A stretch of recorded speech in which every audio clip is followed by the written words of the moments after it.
অবৈধ বাংলাদেশী মই খেদি আছো যি এই মিয়া শব্দটো আপুনি ইউজ কৰি আছে ৰাজনৈতিক যিটো যন্ত্ৰ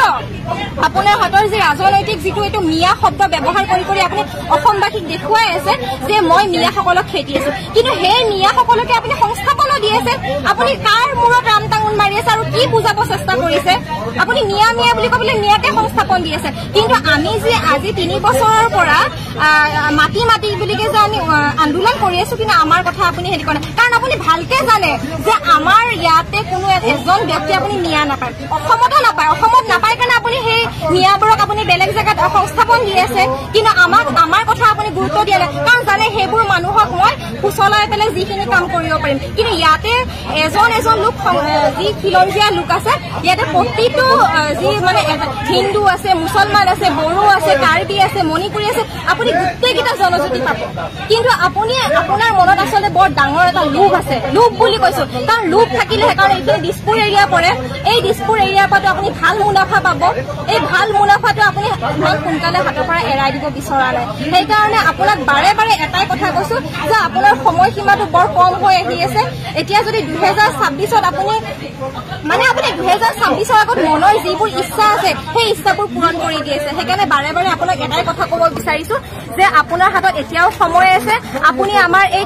শিলহাকুৰ লোকসকলক মাটিৰ বিনিময়ত মাটি দিবই লাগিব কাৰণ আমি যেতিয়া আন্দোলন কৰিছিলো মাটিৰ বিনিময়ত মাটি আমাক লাগিবই এইটো আমাৰ হুংকাৰ এইটো আমাৰ দাবী আৰু এইটোৱে দাবী থাকিব আৰু যিখিনি আমাৰ ক্ষতিপূৰণ সেই ক্ষতিপূৰণখিনিও আমাক দিবই লাগিব কাৰণ আমি ইয়াৰে মানুহ আমি ইয়াৰে পৰাটো কলৈকো নাচাওঁ আপুনি বেলেগ মানুহক যদি আপুনি বেলেগ সংস্থাপন দিব পাৰিছে আমাকতো মাটি দিবই লাগিব আৰু এইটোৱে আমাৰ দাবী হয় আজি চাব আজি যিখন চৰকাৰ বিজেপি চৰকাৰৰ আজি যিজন হৈছে আমাৰ মুখ্যমন্ত্ৰী ডাঙৰীয়া তেখেতৰ আচলতে প্ৰথম কথাটো হৈছে নিচা লাগিছে সেইটো হৈছে মাটি ক্ৰয় কৰা মাটি আপোনাৰ যি খিলঞ্জীয়া লোকসকলক উচ্ছেদ কৰা সেই নিচা লাগিছে আৰু এই নিচাটো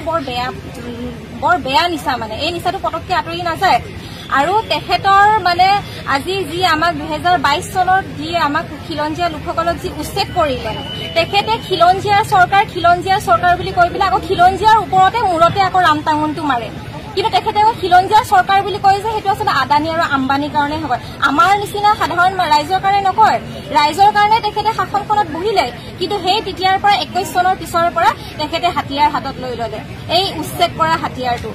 আদানী আম্বানী হৈছে এটা খিলঞ্জীয়া আৰু বাকী আমি মানুহবোৰ আচলতে অবৈধ বাংলাদেশী তেখেতে এইটোৱে কৈ আছে যে এটা মোৰ নিচা লাগিছে মই অবৈধ বাংলাদেশীবোৰ খেদি পঠিয়াব লাগে কিন্তু তেখেতক প্ৰশ্ন কৰিছো যে অবৈধ বাংলাদেশীবোৰক তেতিয়াহ'লে আপুনি সংস্থাপন কিয় দি আছে আজি বাংলাদেশীবোৰকতো আপুনি নিজে বাংলাদেশৰ পৰা আনি আছে অসমৰ মানুহ বাংলাদেশত মানে আপুনি অসমৰ মানুহক এনেকুৱা দেখুৱাই আছে যে অবৈধ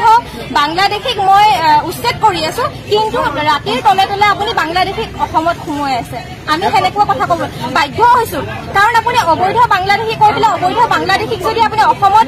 আৰু আন জেগাত যদি সংস্থাপন দি আছে যিডোখৰ আজি চাব আপুনি ধুবুৰী গোৱালপাৰা কাজিৰঙা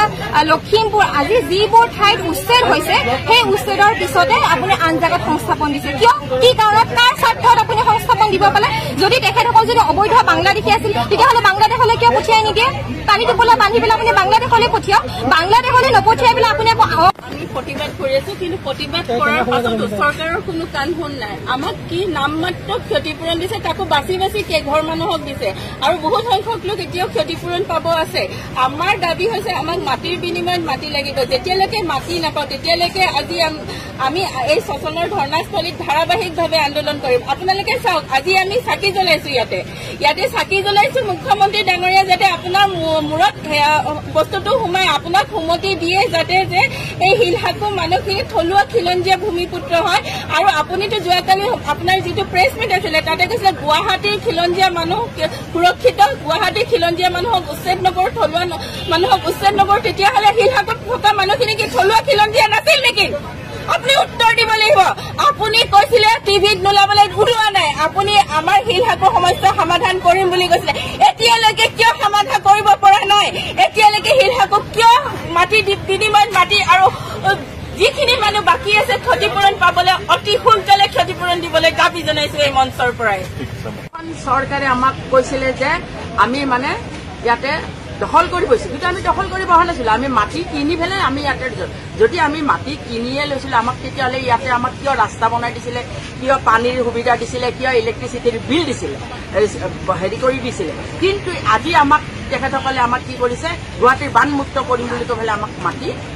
আমাৰ ঘৰবিলাক খাই দিলে। কিন্তু এই কথা আমি কেতিয়াও নামানো, কাৰণ এই চৰকাৰখন হৈছে একেবাৰে মিছলীয়া চৰকাৰ। এই চৰকাৰখনক আমি ধিক্কাৰ দিছোঁ। যেনেকৈ উজনিৰ পৰা নামনিলৈকে খিলঞ্জীয়া মানুহক ঘৰ উচ্ছেদ কৰি মাটিৰ বিনিময়ত মাটি দিছে, তেনেকৈ আমাক শিলহাকবাসীকো মাটিৰ বিনিময়ত মাটি আমাক দিব লাগিব।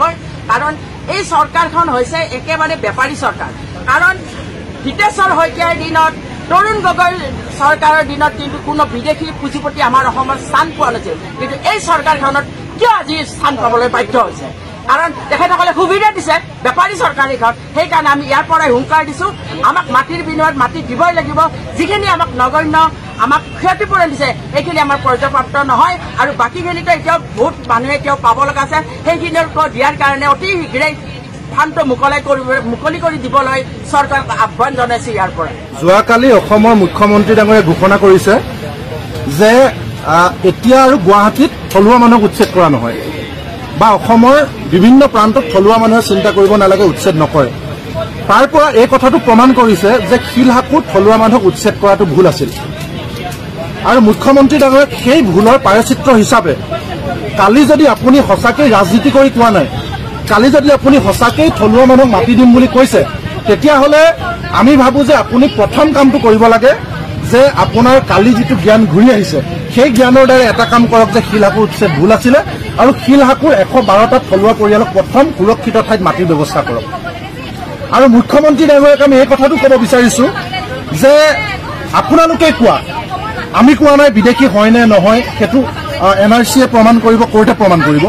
আপোনালোকে বিদেশী বুলি কৈ ঘৰ ভঙা কাজিৰঙাৰ প্ৰতিটো পৰিয়ালক উপযুক্ত ক্ষতিপূৰণ আৰু সুৰক্ষিত ঠাইত মাতি দিয়া হৈছে। আপোনালোকে বিদেশী বুলি কৈ ঘৰ ভঙা গৰুকুটিৰ পৰিয়ালক মাটি আৰু ক্ষতিপূৰণ দিয়া হৈছে। আপোনালোকে বিদেশী বুলি উচ্ছেদ কৰা বহু ঠাই বহু পৰিয়ালক, আমাৰ হাতত ইটোৰ পিছত ইটো তথ্য আছে, গৰুকুটিত কেনেকৈ দিয়া হৈছে, কাজিৰঙাত কেনেকৈ দিয়া হৈছে, সেই মানুহবিলাকক যিহেতু মাটিৰ বিনিময়ত মাটি দিয়া হৈছে। গতিকে আপোনাৰ চৰকাৰৰ কাৰ্যকালৰ আপুনি 21 চনত মুখ্যমন্ত্ৰী হৈছে, আৰু 22 চনত ফেব্ৰুৱাৰীতে প্ৰথমটো উচ্ছেদ, যিটো উচ্ছেদ শিলহাকুত কৰা হৈছিলে, সেই শিলহাকু পৰিয়ালক কিয় মাটি দিয়া হোৱা নাই? সকলো মানুহক, যাক আপোনালোকে অবৈধ বিদেশী বুলি কয়, তেওঁলোকেও যদি মাটি পায়, কিন্তু শিলহাকুৰ 100% থলুৱা 1203টা পৰিয়ালে কিয় মাটি নাপায়? 3টা বছৰে কিয় এই মানুহবিলাকক কষ্ট দিয়া হৈছে? মুখ্যমন্ত্ৰী ডাঙৰীয়াক আজিও চেলেঞ্জ কৰিছোঁ, তেতিয়াও কৰিছিলোঁ, এই 1203টা পৰিয়ালৰ এটা পৰিয়াল যদি 1971 চনৰ পিছত অহা বুলি প্ৰমাণ কৰিব পাৰে, এটা পৰিয়ালৰ আন্দোলন নকৰে, তেওঁলোকে আমি কথা দিছোঁ। কাৰণ সকলো বৈধ নাগৰিক, সকলো বৈধ মানুহ, ইয়াত থকা বড়ো মানুহ, মিচিং মানুহ, খিলঞ্জীয়া মুছলমান মানুহ, ট্ৰাইবেল মানুহ, কাৰ্বি মানুহ, সকলো আপোনালোকে জানে, ব্ৰাহ্মণ মানুহ আছে, আহোম মানুহ আছে, চুতীয়া মানুহ আছে, এই মানুহবিলাকৰ ঘৰ ভঙা হ'ল। তাৰপিছত কিয় তেওঁলোকে ক্ষতিপূৰণ নাপাব? আৰু যোৱা লোকসভা ইলেকশ্যনৰ আগত কণাহাঁহক পতান দান দি মানুহৰ চেণ্টিমেণ্ট কমাবৰ কাৰণে কিছু সংখ্যক ক্ষতিপূৰণ তেওঁলোকে দিয়াটো হয়, যিটো 1 লাখ, 2 লাখ, 5 লাখৰ ভিতৰত। সেই ক্ষতিপূৰণলৈ পৃথিৱীৰ ক'তো মাটি নাপায়। গতিকে আপুনি বেলেগ ঠাই উচ্ছেদ কৰা ঠাইবিলাকত যেনেকৈ মাটিৰ বিনিময়ত মাটিৰ উপযুক্ত ক্ষতিপূৰণ দিছে, আৰু যিহেতু আপুনি যোৱাকালি মিডিয়াৰ আগত কৈছে যে আপুনি থলুৱা মানুহক উচ্ছেদ নকৰে, গতিকে যি উচ্ছেদ কৰিলে সেয়া আপোনালোকৰ ভুল হৈছে, এইটো মানি লওক। আৰু তাৰ প্ৰথম পাপৰ পায়চিত্ৰ হিচাপে শিলহাকুৰ 1203টা পৰিয়ালক মাটিৰ বিনিময়ত মাটি